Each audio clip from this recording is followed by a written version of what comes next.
नमस्कार सभी लोगों को। एकलव्य आईएएस एकेडमी देहरादून में स्वागत है।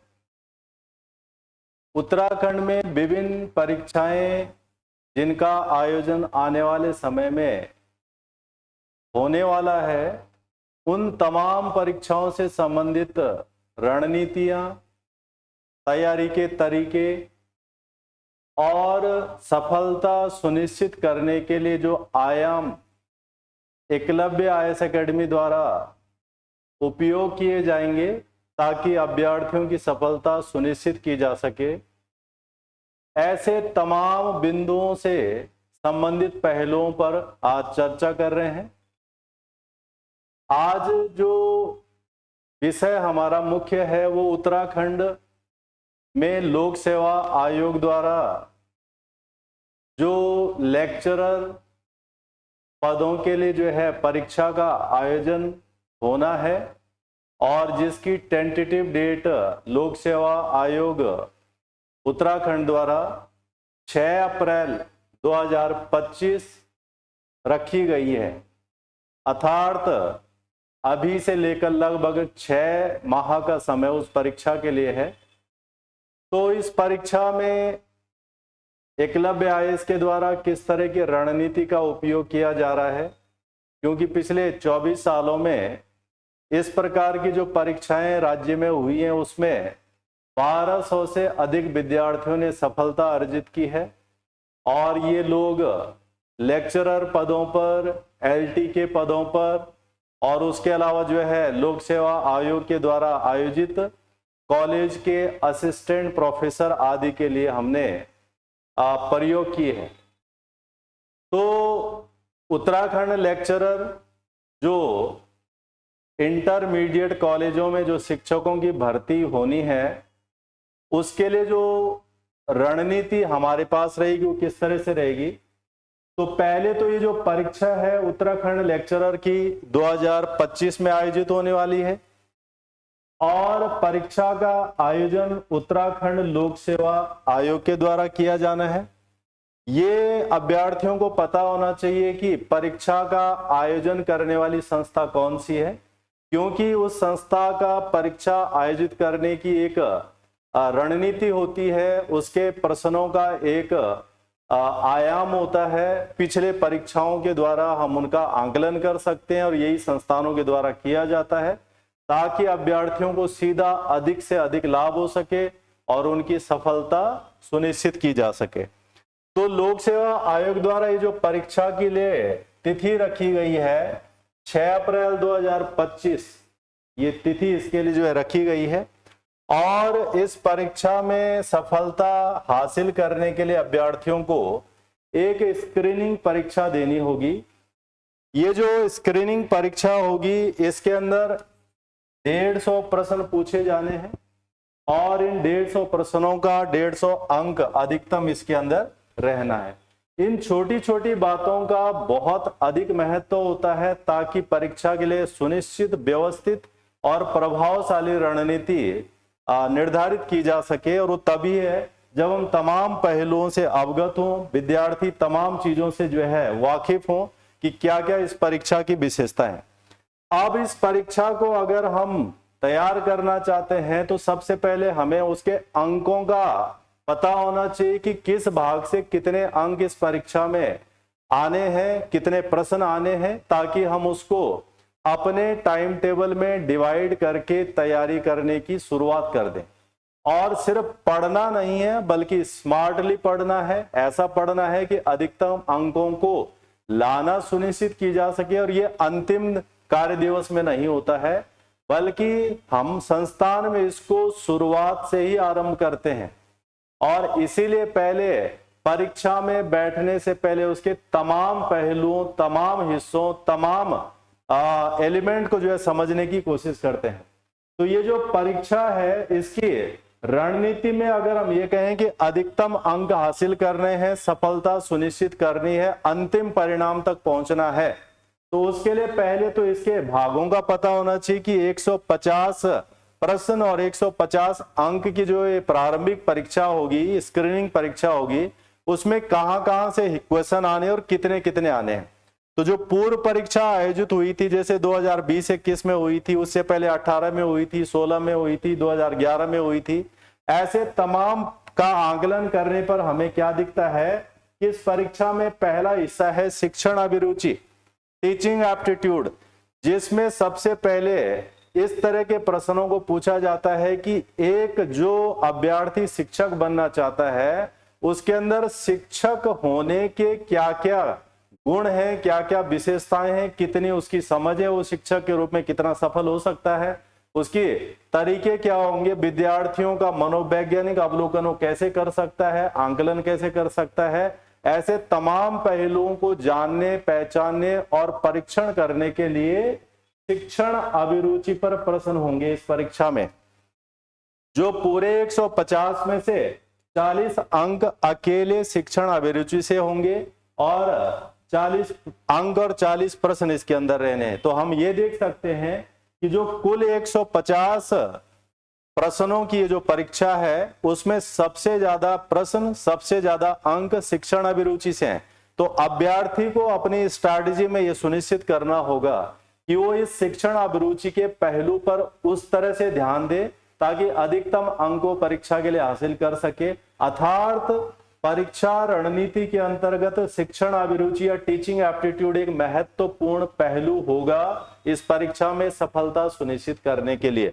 तो ये हमारी प्राथमिकता का एक हिस्सा होगा, प्रायोरिटी का एक हिस्सा होगा। दूसरा हिस्सा इसके अंदर सामान्य अध्ययन है, जर्नल स्टडीज, और इसके अंदर जो है जीके से जुड़े हुए प्रश्न आएंगे। तो जब हम जनरल स्टडीज कहते हैं तो हम कहते हैं उसमें हिस्ट्री के क्वेश्चन आएंगे, ज्योग्राफी के आएंगे, पॉलिटिकल साइंस के आएंगे, इकोनॉमिक्स के आएंगे, जनरल साइंस के आएंगे, करंट अफेयर्स के आएंगे। इन तमाम 6 पहलुओं से जोड़ करके प्रश्नों की संख्या होगी 35 और अंक भी होंगे 35। परंतु जब आप इसको स्ट्रैटेजी के अंदर देखेंगे परीक्षा के पॉइंट ऑफ व्यू से तो इसके अंदर हिस्से बहुत ज्यादा हैं। हिस्ट्री है, ज्योग्राफी है, पॉलिटी है, इकोनॉमिक्स है, जनरल साइंस है, करंट अफेयर्स है, यानी बहुत बड़ा हिस्सा है। परंतु प्रश्न इसमें 35 ही है। तो इसलिए जो है अभ्यर्थियों को यह ध्यान रखना है कि प्रश्न या अधिक से अधिक अंक कहां से अर्जित किए जा सकते हैं। तो वो अर्जित करने वाली जब स्थिति होगी तो तब हम रणनीतिक पहलू के अंदर देखेंगे कि इस वाले हिस्से को हम इस तरह से अटेम्प्ट करें कि हमारा समय अधिकतम अंकों को हासिल करने के लिए इस्तेमाल हो, और वो यहां से थोड़ा इसके सिलेबस के पॉइंट ऑफ व्यू से एक जटिल हिस्सा है। तो ये भी एक रणनीतिक पहलू है। तीसरा हिस्सा इसमें उत्तराखंड राज्य संबंधी प्रश्न पूछे जाएंगे, और उत्तराखंड राज्य संबंधी हिस्से में भी उत्तराखंड का इतिहास, भूगोल, राजनीतिक, आर्थिक, सांस्कृतिक, सामाजिक पहलुओं पर प्रश्न होंगे। यहां से प्रश्न पूछे जाएंगे 30 और इनके अंक भी होंगे 30। तो उत्तराखंड भी एक महत्वपूर्ण हो सकता है इसके अंदर, हालांकि इसका सिलेबस भी इस स्ट्रैटेजी के हिसाब से लंबा है क्योंकि इसमें भी सारे हिस्से आने हैं। चौथा हिस्सा आना है इसमें सामान्य बुद्धि परीक्षण यानी रीजनिंग के क्वेश्चंस आएंगे, और इस रीजनिंग में जो है प्रश्नों की संख्या होगी 25 और अंक भी होंगे इसमें 25। तो ये भी हमारा एक टारगेटिंग पॉइंट हो सकता है क्योंकि सिलेबस के हिसाब से छोटा है और अंक यहां से लाए जा सकते हैं। और पांचवा हिस्सा इसके अंदर आएगा सामान्य हिंदी, जर्नल हिंदी, जहां से 20 क्वेश्चंस होने हैं और 20 अंक होने हैं। तो अगर हम 5 हिस्सों को देखेंगे तो जो कम सिलेबस वाले हिस्से हैं और जहां से नंबरों को बिल्कुल सटीक ढंग से जोड़ा जा सकता है उसमें हिंदी वाला हिस्सा हो गया 1, और रीजनिंग वाला हिस्सा हो गया 2, और टीचिंग एप्टीट्यूड वाला हिस्सा हो गया 3। ये हमारी रणनीति का एक पहलू होता है कि हम कम से कम समय लगा करके अधिक से अधिक अंक कहां से ले सकते हैं। तो 3 हिस्से ये जो है टारगेट के होने चाहिए। बाकी जो 2 हिस्से हैं लंबे हैं और इसके अंदर जो है काफी पढ़ना पड़ेगा, परंतु टाइम टेबल का टारगेट हम ऐसा कर सकते हैं। तो एकलव्य में इस स्ट्रैटेजी को हम इस्तेमाल करते हैं और जिसका परिणाम हमें पिछली कई परीक्षाओं में हासिल हुआ है, और 1200 से अधिक बच्चों ने यहां से इन परीक्षाओं को अंतिम रूप से इसमें चयन प्राप्त किया है। इसके अंदर जो पहला हिस्सा है टीचिंग एप्टीट्यूड, शिक्षण अभिरुचि, इसमें जो प्रश्न आने हैं जैसे भारतीय शिक्षा व्यवस्था से पूछे जाते हैं तो उसमें जो हमारे शैक्षिक आयोग बने हैं, एजुकेशनल कमीशन बने हैं, जिसमें जो है राधा कृष्णन आयोग है, मुदलियार आयोग है, कोठारी आयोग है, या फिर जो उसके साथ में शिक्षा नीति से जुड़े हुए प्रश्न हो सकते हैं, जैसे राष्ट्रीय शिक्षा नीति 1986 वाली है, या 2020 वाली आ गई है। तो इन तमाम हिस्सों से जो है यहाँ पे प्रश्न होंगे। उसके अलावा जो है यूनिवर्सिटी ग्रांट कमीशन से जुड़े क्वेश्चन आएंगे और नेशनल टीचर एजुकेशन काउंसिल से जुड़े क्वेश्चन आएंगे। तो पहला हिस्सा हमारा शिक्षण अभिरुचि का ये है। उसके अलावा शिक्षण दक्षता और संप्रेषण यानी कम्युनिकेशन, संचार, जो एक शिक्षक और विद्यार्थियों के बीच में सबसे महत्वपूर्ण पहलू के रूप में जाना जाता है। तो कम्युनिकेशन कैसा होता है, उसमें बाधाएं कौन कौन सी होती हैं, अच्छा कम्युनिकेशन कैसे किया जा सकता है और माध्यम क्या होता है, इन तमाम पहलुओं को जो है इसके अंदर पढ़ा जाएगा। उसके अलावा मूल्य आधारित शिक्षा, वैल्यू बेस्ड एजुकेशन, तो शिक्षक को इन तमाम चीजों से अवगत होना चाहिए। कक्षा का अनुशासन, विद्यालय अनुशासन, शैक्षिक नियोजन, जो प्लानिंग होती है कि कैसे शिक्षा को अच्छा से कर सके। उसके अलावा शिक्षण व्यवसाय एवं कार्य संतुष्टि, जब तक ये रुचि का विषय न हो, रुचि का प्रोफेशन न हो, तब तक शिक्षक उतनी बेहतर ढंग से अपने कार्य का निर्वहन नहीं करेगा। तो ये भी क्वेश्चन होंगे।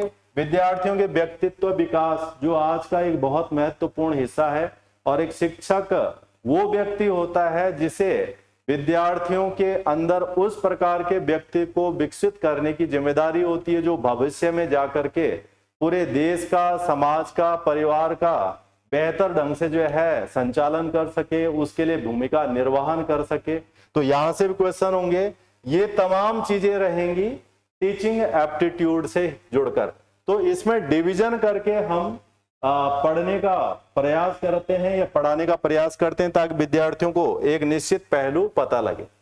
दूसरा, जैसे हम कह रहे थे, उसमें जनरल स्टडीज, सामान्य अध्ययन, इसके अंदर जो है नेशनल इंटरनेशनल इवेंट से जुड़े क्वेश्चंस आएंगे, खेलकूद, पुरस्कार, मनोरंजन। ये तो करंट वाला हिस्सा हो जाएगा, जो समसामयिक घटनाओं से जुड़े हुए प्रश्न होंगे और इसे अपडेट होना चाहिए। कम से कम परीक्षा से 6 महीने पहले का जो भी इस तरह का करंट अफेयर्स होता है वो तैयार करना होता है। इसके अलावा इसमें हिस्ट्री के होंगे और इंडियन पॉलिटी के होंगे, इकोनॉमिक्स के होंगे और ज्योग्राफी, इंडियन और वर्ल्ड ज्योग्राफी, ये हिस्से होंगे। उसके अलावा जो है जीके स्टैटिक पार्ट पे भी क्वेश्चंस आएंगे, यानी जिसे हम फैक्चुअल क्वेश्चंस कहते हैं, कि तथ्य आधारित जो है जीके के जो प्रश्न होते हैं। तो यानी हमें दोनों हिस्सों को यहाँ तैयार करना है और ये हम कराने की इसमें कोशिश करेंगे। इसके अलावा जो है उत्तराखंड से संबंधित, जैसे हम पीछे बात कर रहे थे कि ये करंट अफेयर्स पे भी होगा, उत्तराखंड के हिस्ट्री पे, ज्योग्राफी पे, पॉलिटी पे, इकोनॉमिक्स में, कल्चर पे, सोसाइटी पे, फेस्टिवल्स पे, नदियों पे, इन तमाम हिस्सों से क्वेश्चन यहाँ पर होंगे। और इसके अलावा जीके स्टैटिक भी होगा उत्तराखंड का। तो ये इसके अंदर हमारा टारगेट रहेगा। इसके लिए हम पिछले तमाम परीक्षाओं के प्रश्न पत्रों का कलेक्शन करते हैं, फिर उन क्वेश्चनों को तैयार करते हैं, फिर उन टॉपिकों के अंदर से और क्या प्रश्न पूछे जा सकते हैं इस परीक्षा के लिए, उनको गेस क्वेश्चन की कैटेगरी में डालते हैं और फिर ये निर्धारित करते हैं कि हमें इस वाली परीक्षा के लिए क्या स्ट्रैटेजी रखनी है ताकि अधिकतम अंक हासिल कर सकें। इसके लिए जो है प्रत्येक हफ्ते यहाँ पर टेस्ट भी होता है, रिवीजन क्लास कराई जाती है, चीजें याद हो सके उसके लिए जो है पूछने का भी कार्य होता है। तो ये जो अप्रोच है, यहाँ से कक्षा में ही लगभग 90% से अधिक स्पष्ट हो जाता है कि हम परीक्षा में क्या करने वाले होंगे 6 अप्रैल को। ये चीजें पहले से निर्धारित। उसके अलावा बेसिक रीजनिंग से जुड़े क्वेश्चंस होंगे और ये भी जो है एक टारगेटिंग हिस्सा होगा। उसके अलावा जो हिंदी वाला हिस्सा है, पर्यायवाची, विलोम शब्द, तत्सम, वाक्यांशों के लिए एक शब्द, उपसर्ग, पढ़ते, वर्तनी, ये तमाम जो है हिंदी का सिलेबस होगा। तो ये तो सिलेबस वाला हिस्सा है, परंतु जानना आवश्यक है। अब जो हमारा महत्वपूर्ण भाग है, संस्थान का जो रोल है, और वो रोल ये है कि कैसे सफलता सुनिश्चित करें। सफलता सुनिश्चित इस बात पर रहेगी कि हमने कैसी रणनीति इस परीक्षा के लिए अपनाई थी ताकि हम उसमें निश्चित रूप से सफलता ले सके। और वो कठिन और मेहनती वाला भाग है।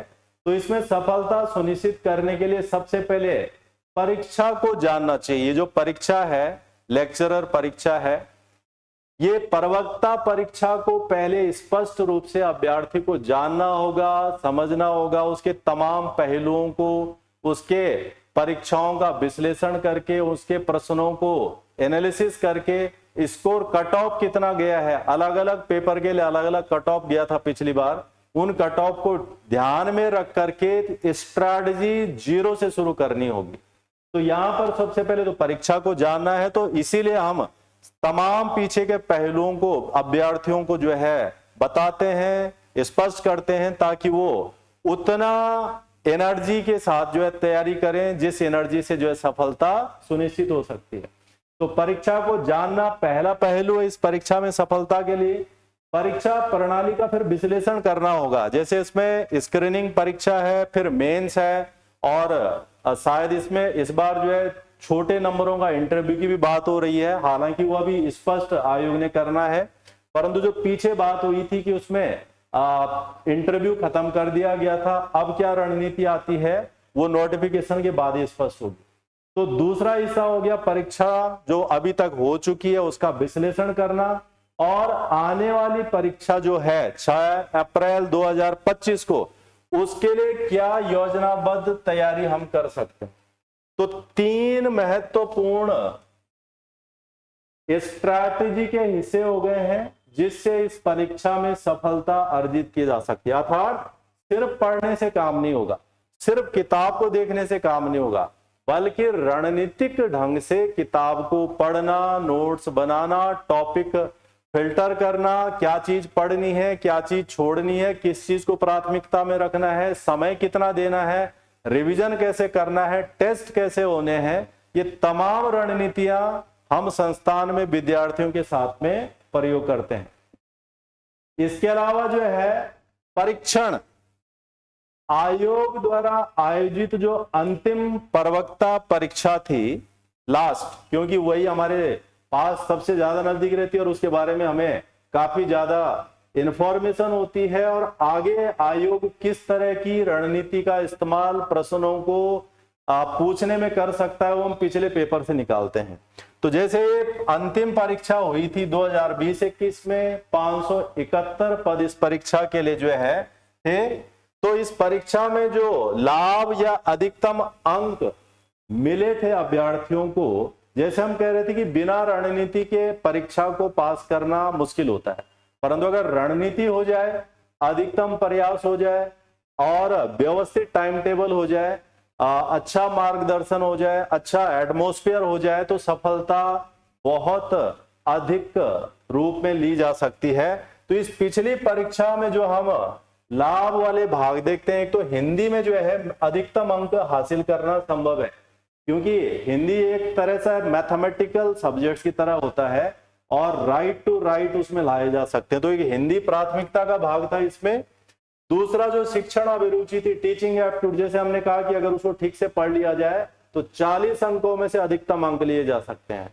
और तीसरा हो गया जो है सामान्य बुद्धि परीक्षण यानी रीजनिंग। तो जैसे हम 5 भाग कह रहे थे, जिन अभ्यर्थियों ने पिछली परीक्षा में इन 3 भागों को प्राथमिकता में रखा था या इनमें ज्यादा स्कोर किया था, उनका सफलता की दर बाकियों से अधिक थी। तो सिर्फ पढ़ने से नहीं बल्कि रणनीतिक ढंग से पढ़ना आवश्यक है इन परीक्षाओं में सफलता अर्जित करने के लिए, क्योंकि परीक्षा में जो बैठने वाले अभ्यर्थियों की संख्या है वो कई हजार से लाख तक होती है। ऐसे तमाम अभ्यर्थियों के बीच में से फिल्टर होकर सेलेक्ट होना आसान नहीं है, इसी के लिए रणनीति की जरूरत है। तो एक तो इस चीज को जो है यहां देखा गया था। अब अगर हम ये देखें अंतिम सफलता के लिए रणनीति क्या होनी चाहिए, स्ट्रैटेजी फॉर फाइनल सिलेक्शन, तो तब हम कहेंगे कि जो स्क्रीनिंग डेट है इसको गौर कीजिए। स्क्रीनिंग डेट रखी गई है 6 अप्रैल 2025, यानी ये प्रिलिमिनरी एग्जाम्स होना है। आज से लेकर के अप्रैल की इस डेट तक का टोटल टाइम हमारे पास है 6 महीने। और लगभग 3 महीने बाद अगर जो है आयोग समय से रिजल्ट निकाल देता है तो लगभग 3 महीने के बाद जो इसका फिर मेंस होगा। कुल महीने हो गए हैं 9। अब 9 महीने में हमारी रणनीति क्या है? तो 3 महीने के अंदर मेंस हो जाना है लगभग। टोटल समय अभ्यर्थियों के पास हो गया है 9 मंथ्स। 9 मंथ्स की स्ट्रैटेजी क्या है? और बिना स्ट्रैटेजी के लेक्चरर का परीक्षा पास करना आसान नहीं है। तो एकलव्य आईएएस एकेडमी में इसके लिए क्या रणनीति का इस्तेमाल हम कर रहे हैं, जो हम इसको प्री कम मेंस की तरह ले रहे हैं, यानी हम अंतिम सफलता के लिए यहीं से प्रयास करना शुरू कर दें। तो स्क्रीनिंग प्लस ऑप्शनल सब्जेक्ट्स दोनों को लेके हम यहाँ पे चल रहे हैं। और जो बच्चे ये सोचते हैं कि अभी पहले हमें स्क्रीनिंग पे ज्यादा जोर देना है, वो भी कर सकते हैं। तो दोनों ऑप्शन उपलब्ध हैं कैंडिडेट्स के पास में, प्री कम मेंस और सिर्फ प्रिलिमिनरी या स्क्रीनिंग। तो इस पे हमने क्या टारगेट किया है, कुल तैयारी का समय जो डिवीजन रखा गया है कि हम टोटल जो तैयारी रहेगी उसमें 70% टाइम जो है लगाया जाएगा प्रिलिमिनरी यानी स्क्रीनिंग टेस्ट पे। और चूंकि ये हमारे पास सिर्फ 6 महीने का है तो हम टोटल टाइम में से 70% स्क्रीनिंग पे लगा रहे हैं और बाकी जो टोटल टाइम है उसका 30% लगा रहे हैं मेंस पे अभी से। तो मेंस पे हमारे पास 30% 6 महीने तक तो रहेगा। 6 महीने के बाद जो अगले 3 महीने बचेंगे उसमें पूरा 100% जाएगा मेंस पे। तो 6 महीने के बाद मेंस पे जाएगा 100% टाइम, उससे पहले पिछले 6 महीने तक रहेगा 30% टाइम। और यहां पर जो है स्क्रीनिंग पे जो है 70% टाइम। तो यानी जो पूरी जो क्लास है यहाँ पर उसको इस तरह से डिवाइड किया गया है। और जो कैंडिडेट सिर्फ स्क्रीनिंग पढ़ना चाह रहे हैं उनका 100% टाइम अकेले एक इस वाले हिस्से में खर्च हो जाएगा। तो ये हमारी एक स्ट्रेटजी का पार्ट रहेगा कि कैसे यहाँ पे तैयारी होनी है। ये जो प्रिलिमिनरी या स्क्रीनिंग के लिए जो है कक्षाएं शुरू हो रही हैं या फिर जो दोनों हिस्सों के लिए शुरू हो रही हैं, ये संस्थान में 3 अक्टूबर से स्टार्ट है। और क्लासेज ऑफलाइन तो मुख्य रूप से होनी है, ऑफलाइन के अलावा ऑनलाइन क्लासेज भी अवेलेबल रहेंगी। और ये ऑनलाइन क्लासेज हमारी ऐप है गूगल प्ले स्टोर पे द एकलव्य आईएएस के नाम से, उस ऐप के थ्रू ये क्लासेज जो है संचालित होनी है। उसमें सभी को वही सेम क्लास, वही ऑफलाइन क्लास ही लाइव रहेगी। तो कैंडिडेट दूर से जहां पर से भी तैयारी करना चाहते हैं, चाहे पिथौरागढ़ में है, चाहे चंपावत में है, चाहे चमोली में है या फिर किसी दूसरी जगह पर है, वो सभी इन परीक्षा कक्षाओं का उपयोग कर सकते हैं। क्लासेज रहेंगी, वीकली टेस्ट रहेगा, पिछले पेपरों का टेस्ट रहेगा, मॉक टेस्ट रहेगा। ये तमाम चीजें इस परीक्षा के अंदर हमारी स्ट्रैटेजी का हिस्सा होगी। तो इसमें हम बेसिक से लेकर के और परीक्षा ओरिएंटेड प्रश्नों की स्थिति तक सारा कवर करने का कोशिश करेंगे। और इस परीक्षा में सफलता सुनिश्चित हो सके उस तमाम चीज को ध्यान में रख करके क्लासें 3 अक्टूबर से शुरू होंगी। तो तमाम अभ्यर्थी जो इन परीक्षाओं में बैठना चाहते हैं वो संस्थान के साथ जुड़ सकते हैं 3 अक्टूबर से और इसका लाभ उठा सकते हैं। इसमें आगे और कुछ वीडियो हम शेयर करेंगे, वो आप हमारे YouTube channel the Eklavya IAS academy Dehradun पर देख सकते हैं और इसका लाभ भी उठा सकते हैं। तो आज के लिए इतना ही, धन्यवाद, नमस्कार।